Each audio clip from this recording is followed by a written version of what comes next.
The fact that they're like going through with this is so insane. But also, I'm not surprised.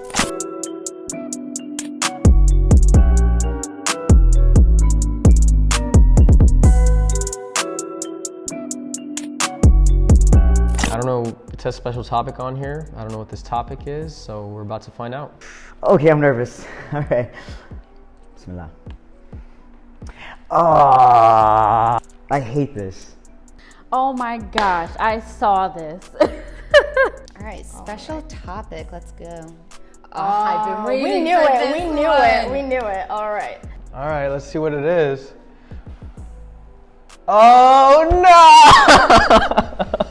I was so upset, I overlooked this. I was like, I am not gonna entertain myself with this energy. Marvel is introducing an Israeli Mossad superhero, Sabra, in an upcoming Captain America film.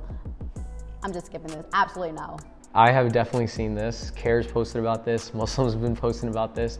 And a lot of Muslims in general have been posting about this. Let's just say it's disappointing. We're very upset. The Muslim community of Palestinians are upset. As a Marvels fan, I'm like, why? Why? Why did you... Why? What's her superpower gonna be? Just killing children with rocks and all right, okay. Evicting people from their homes in the middle of the night, or? I think this is very disrespectful towards the Muslim community. I love reading comic books. Like, I've been reading comic books since I was junior year of high school. They have an arsenal of superheroes that they could have gone with, and for them to come out with a superhero like this at this time, like, it's just disrespectful. First of all, this is not a superhero. Nothing about this is giving me superhero. I want Palestinian superheroes because there's so many. Let's highlight some of them. I literally saw the comic and I was like, what are we doing? Yeah, here it is, yeah. It has taken the Hulk to make her see this dead Arab boy as a human being. That is psychotic. It took a giant green mythical monster for you to realize that this dead child in front of you, despite the fact that they are Arab, is actually a human being. Is this satire, or is this like a real clipping of a... This was a real comic from the 1980s? Mm-hmm. Yeah, it's old. It's an old cartoon. But does a hero say that? Does a superhero ever say that? Isn't the whole point of a superhero to defend everybody equally? Even aliens are defended in many superhero comics. But the Arab boy is not. The Palestinian child is not. The worst part is that they literally named the superhero after a massacre. A massacre that happened. Naming your Israeli superhero after a massacre of 3,000 Palestinian and Lebanese citizens is a little on the nose, isn't it? I mean, what? Sabra, like on the nose there, buddy. Like that was a massacre, I think, a genocide that happened 40 years ago. To have a superhero named Sabra, knowing that it's the 40-year anniversary of the Sabra and Shatila massacre just the other day, is disgusting. The name they gave her. Named her after hummus and a massacre.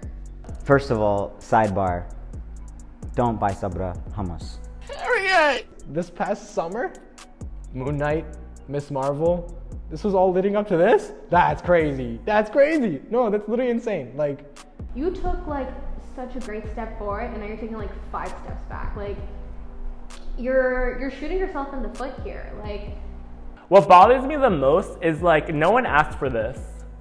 No one even knew who the this character was. it's just really hard to like actually watch, and it made me lose so much respect for Marvel as a Palestinian American and as somebody who does struggle to go back to their country a lot. And it's not really a good look, and everyone's just kind of mad about it. yo, and this is hilarious. Someone quote tweeted, the villain is a 6-year-old Palestinian child.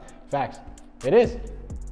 Yeah, it might have been a joke, but I read it and I was like, yeah, that seems about right. And that is the most messed up part about it. You know, what is she protecting Israel from? You know, with like the Iron Dome defense system, like, you know, and what, $4 billion in aid from the US? Like, what do they even need her for? Like, in all honesty, they already have more than enough protections. If anyone needs a superhero, it's Palestine. I'm just disgusted, honestly. Just absolutely disgusted. What in a movie called what? Shira Haas has been cast as an Israeli superheroine, Sabra, in a Captain America New World Order. New World Order also? My voice just went a couple octaves way too high because that is just some crazy, crazy branding. Hollywood spent so much time trying to fight against stereotypes, and then we got Captain America New World Order, and then an Israeli superhero, like... The collaboration between this Israeli superhero, this Israeli hero that represents their state, and this American hero, Captain America, who represents the country, right? Like, it's almost like a subliminal, like, the US and Israel are low-key, like, you know, they're friends. And I think that's what they're trying to portray through, like, this movie. And Captain America, I mean, military propaganda if I've ever seen that. Arabs are bad, the terrorists are bad, America is good, the military is good. And you know what fits into that narrative? Let's throw an Israeli superhero in there and then again divide between America is good and Israel is good and the Middle East is bad and Arab people are bad.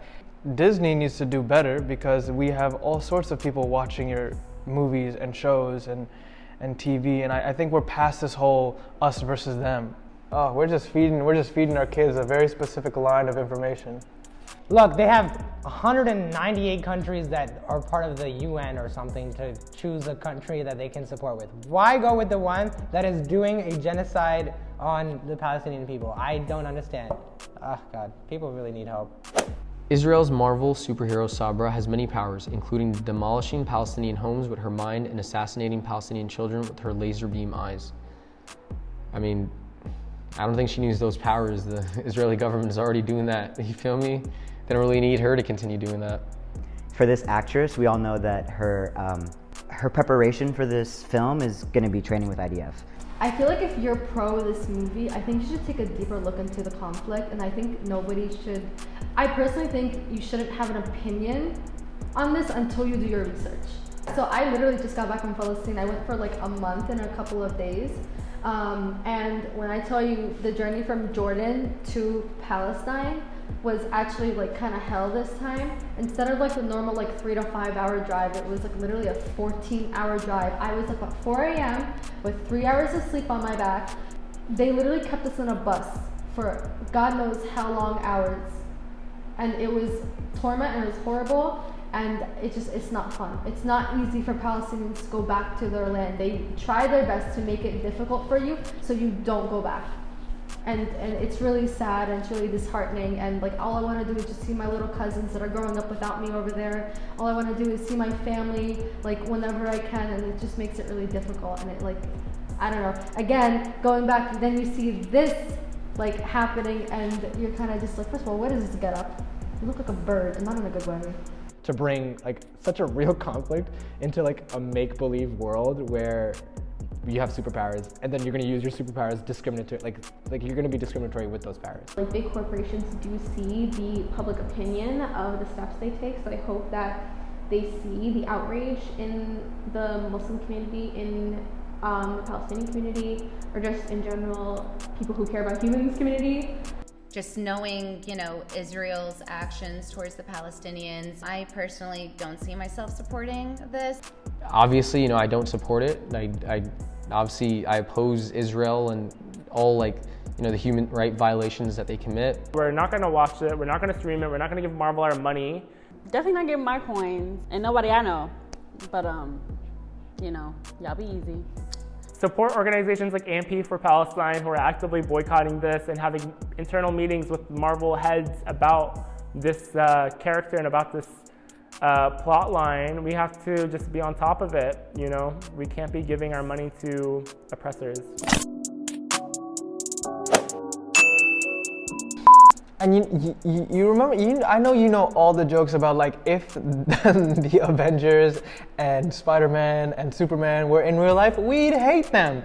They're destroying our cars. We come home from a long day of work. We open our car door and bam, we're just left with the car door because the Hulk took the rest of the car and threw it at the enemy, who happens to be an Arab person. Your homeowners, your car, your renters, and superhero insurance, because at one point, some superhero is gonna mess your shit up. Maybe she'll convert. Maybe she'll convert and wear a hijab. You never know. And then start rocking the Palestinian colors, you know, and their flag. I guess we'll just have to wait and see what happens with that one.